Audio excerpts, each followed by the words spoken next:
Our Central Europe journey now reaches its final chapter, Vienna. After Budapest, Transylvania, medieval towns, mountain roads, castles, and villages, we arrived in one of Europe's great capitals, a city shaped not only by beauty but by centuries of power, culture, and ambition.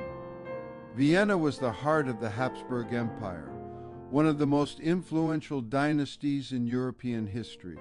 From here, rulers governed lands stretching across Central Europe, the Balkans, parts of Italy, and beyond. That imperial confidence can still be felt in the city today.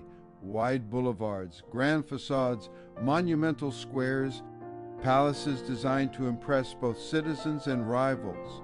Walking through Vienna often feels less like visiting a city and more like entering a carefully composed stage set of civilization.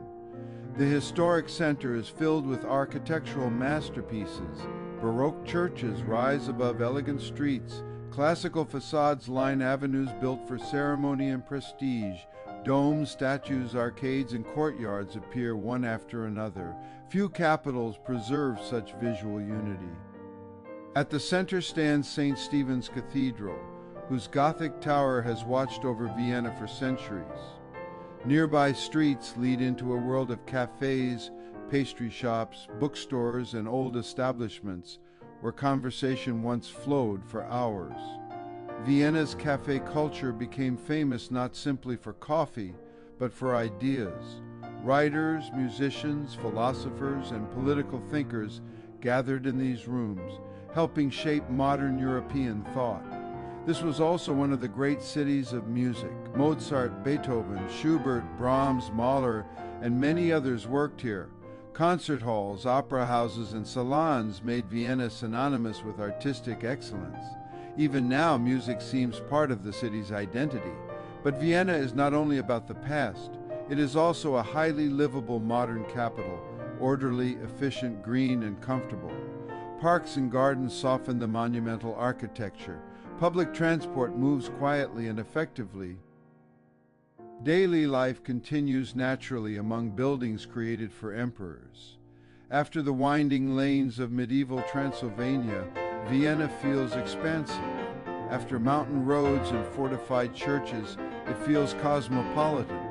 That contrast was part of what made arriving here so rewarding. In a single journey, we had moved through very different Europes.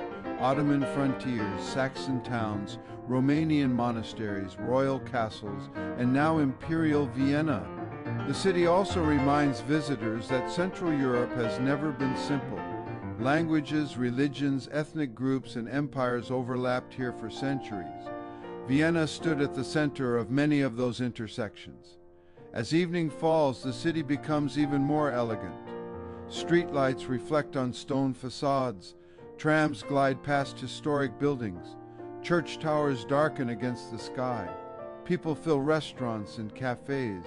There is grandeur here, but also calm. For us, Vienna was a fitting final destination, not because it was the grandest place of the journey, but because it gathered so many strands of European history into one city.